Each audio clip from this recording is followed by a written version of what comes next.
Alright, welcome back. So we're going to get back to taking a look at trains and reviewing some of them. And today we're going to take a look at some old stuff. You know, everybody always wants to talk about the new stuff, but nobody ever talks about the old stuff, which is just as interesting. And in many cases is sometimes almost exactly the same thing. So what we're talking about today is going to be the Paragon 2 version of the Pennsylvania Railroad Centipedes by Broadway Limited. Recently, or maybe not quite yet, they're coming out with Paragon 4 versions of these, which are exactly the same thing. So there's really not a whole lot of difference. So if you can find the deal on the Paragon 2s, it's really to your advantage to do that, especially if you have aspirations of ripping out the sound system in it and putting something in of your own. You're better off buying the older version. I already had some of these, which I've never really shown on the channel. I had some of the 5-stripe versions of these, just like the shirt here. Got this on my most recent trip out to the Horseshoe Curve. So I didn't have the single stripe, which I really had no intentions of buying, but these came up at my local train shop, and it was at a price that was just too good to resist. And, you know, I like to have all the different versions and paint schemes of something. So I picked up these single stripe sets here, which, take a look at the model number there. So, I mean, you'll see these pop up on eBay and train shows and that sort of thing, sometimes maybe even on Facebook Marketplace. So we're going to take a look at these and, if anything, to give you a little bit of a preview of what will be coming with the Paragon 4 versions of these, which I'm pretty sure there would be really no changes to the sound set in them. It'll just be a Paragon 4 version of the board in there. I have run these around a little bit on the layout, just checking them over and making sure they all work. And there are some issues which we're going to talk about here, and some other things that you should do and consider with these. And also some unique history on these, because I'm all about the history of the stuff that I buy. Sometimes if something has a unique or experimental history to it, that kind of makes me want to buy it more. Or if there's a story behind it, that usually factors into my purchases, or if it's just something that's one-off and looks really cool. And I think that these really check all the boxes when it comes to that. So let's take a closer look at them. Alright, so I'm going to rant on this, you know, and I'm going to keep on doing it until they change it. The boxes that come with the older ones just are superior to what you see in the new ones. You know, with the new stuff, you just get this plain, boring, white box. It just does not exude that there's anything special about it whatsoever, where these, you know, they kind of came almost like a gift set. So you had the nice maroon color there, foam, not plastic. Even some tissue paper with these. Of course, they still had the owner's manual. Foam, which I much prefer over the plastic. Now, the only thing with the foam is you can't just place the locomotives in here. Otherwise, over a couple years, this will bond to the shell, and then you're going to have some problems.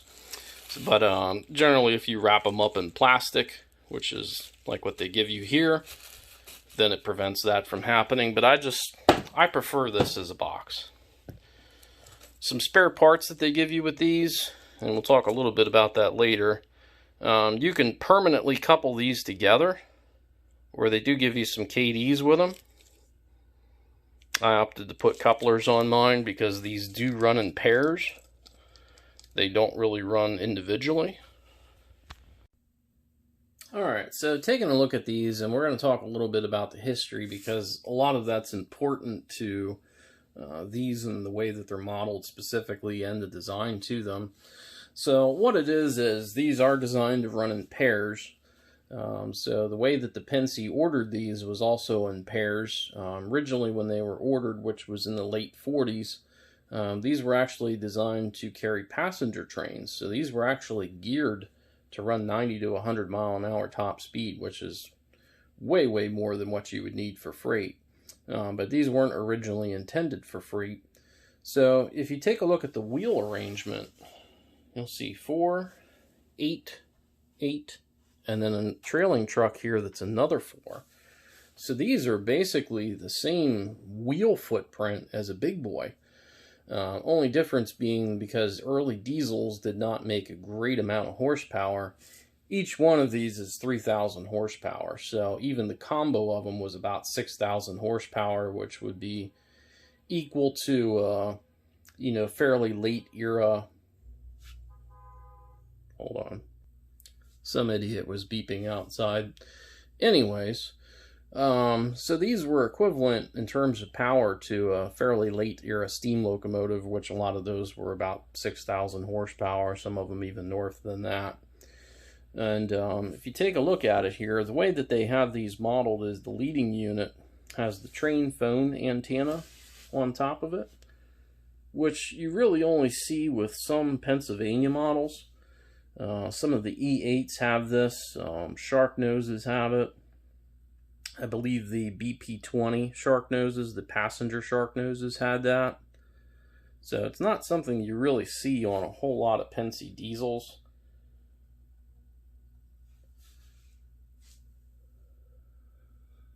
And again, there's different paint schemes on these. This is the single stripe scheme.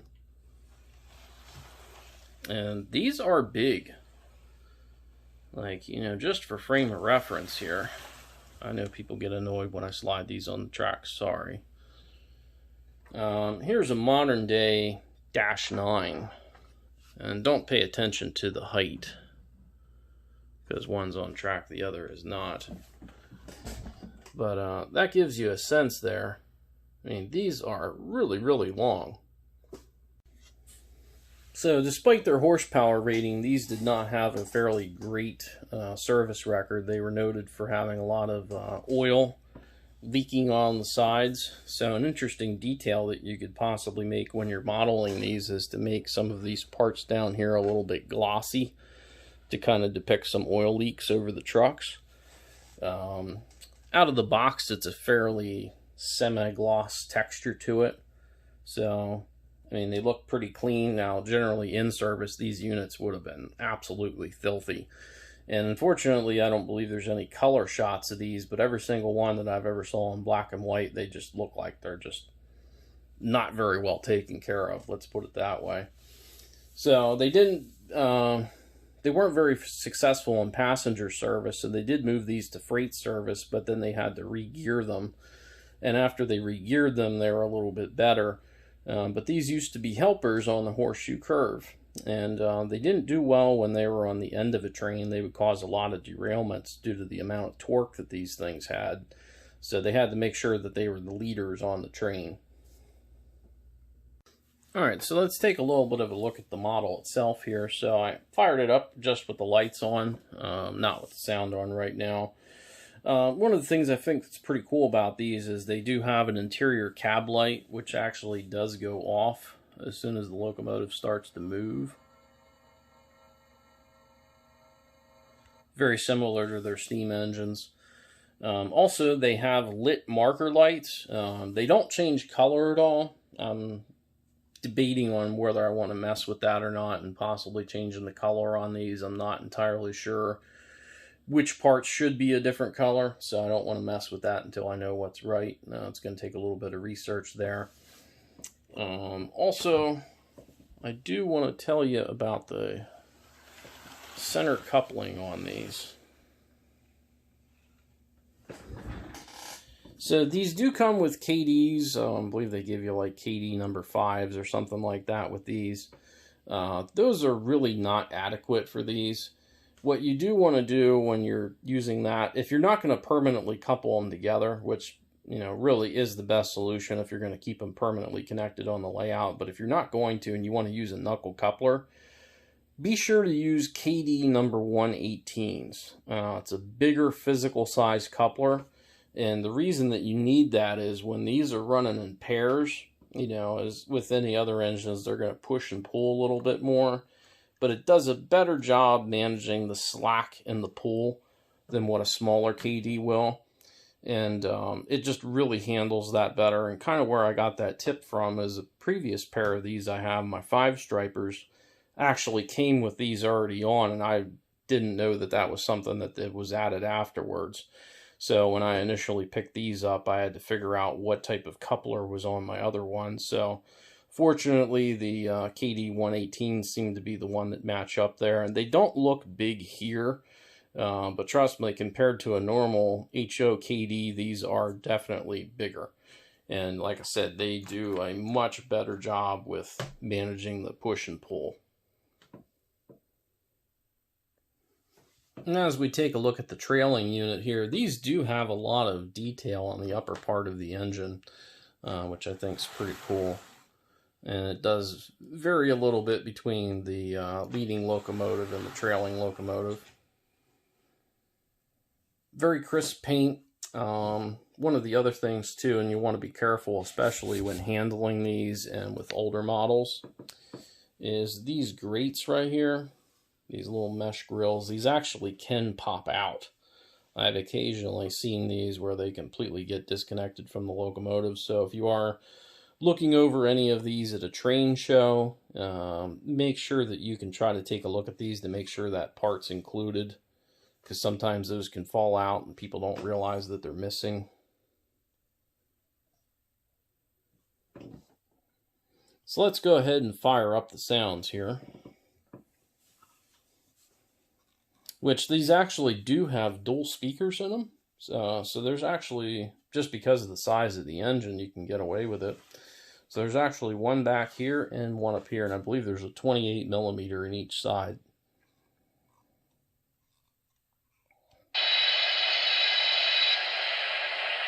Now there is quite a bit of kind of electrical hum.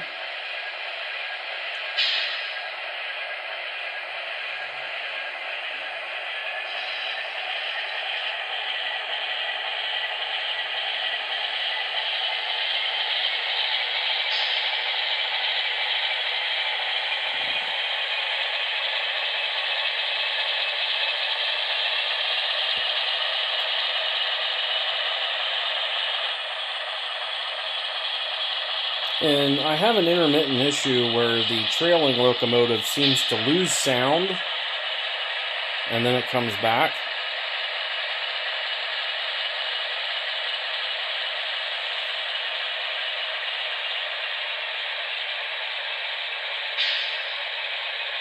And it seems like this set of them does that. My other set doesn't, so more than likely I'll probably try to send these out for either a Paragon 4 upgrade, or if I decide not to send them out for a Paragon 4 upgrade, then I may put in some sort of aftermarket decoder. Now, there's not an exact prime mover for these, really, from anybody. ESU doesn't have it. Soundtracks doesn't have it. It just hasn't been made. However, they are very, very close to what a shark nose would sound like. So but they are a dual prime mover. So if you double up the shark nose sound, it gets you pretty close to what these would actually sound like. And, you know, what's in these from the factory is not exactly exact either. So it's an approximation, and, you know, as the engines go, these aren't too bad. They're fairly close to what they would sound like. And I probably wouldn't have any reason to really change that, other than the fact that, like I said, one of them just kind of intermittently decides to die as far as the sound set. They continue their work, and the motors work, and the lights work, and everything. It's just intermittently the sound goes out in one of these. So there's probably some sort of issue in the decoder. And, you know, it's not really something where you can get the decoder fixed. You're just kind of forced to change it, which, you know, I got these as kind of a project to mess with anyway, so that'll work out. As far as running characteristics, these seem to make an awful lot of like EMF hum, and I'll show you here just in a second. The sound is off. I'm just going to go ahead and back it up. Hear that? It's just a ton of hum.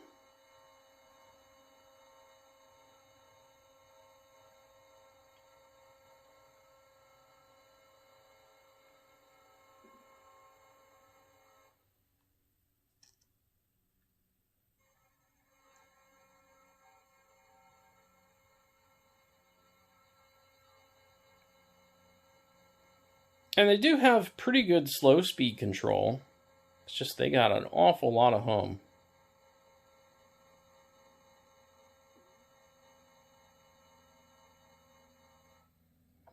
So let's check out some more running examples here, and we'll go ahead and do a full speed run. So out of the box, I'm not sure what these are truly capable of. To be prototypical, it kind of depends on what you're aiming for. So if you're intending to run these in their earliest era where they were pulling passenger trains, you'd want 90 to 100 miles an hour out of them. If you're aiming for their freight era later on, then you'd probably want to cap it at about 65 or 70. So let's see what they can do. Might take a lap or two to get these up to speed, because they are some big boys.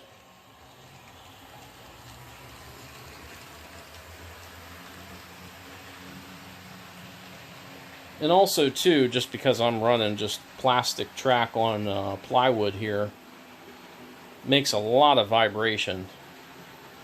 So these would probably sound a lot better if you have some type of cork bed. And they don't appear to be going very fast, even though I got full throttle here. 64.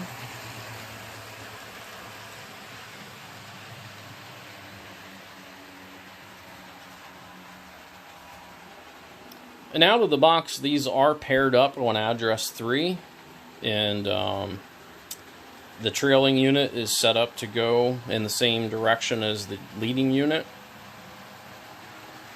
So you don't really have to mess with CVs. These will run together right out of the box.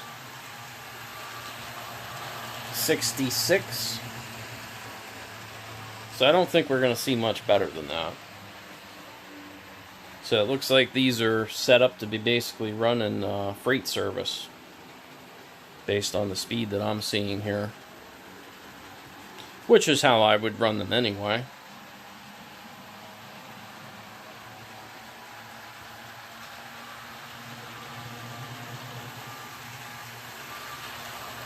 Alright, 66 again there.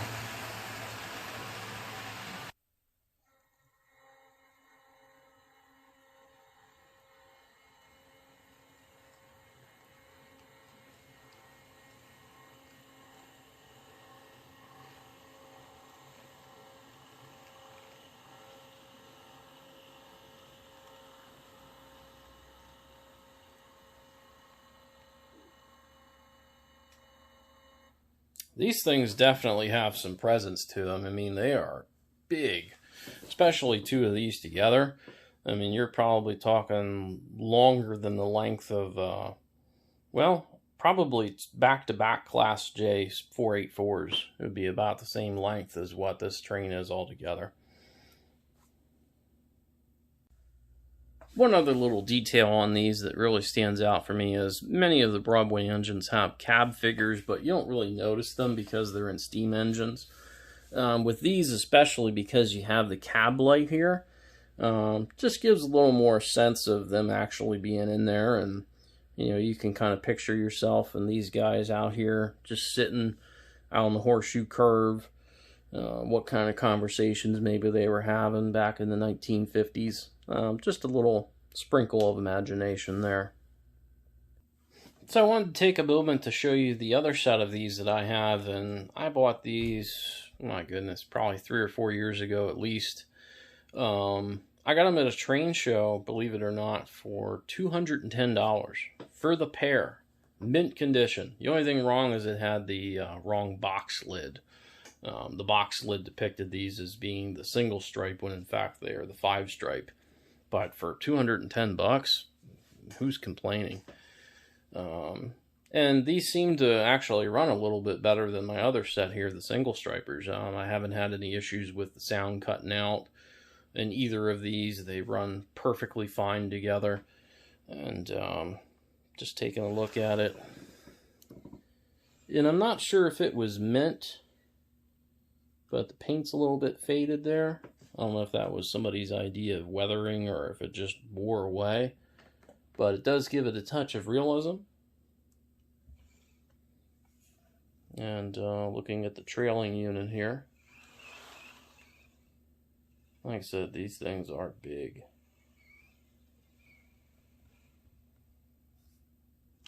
Now, I don't know for sure, but I would theorize that the 5-stripe scheme might have been something that they had on these when they were running passenger service, and then later they switched over to the single stripe.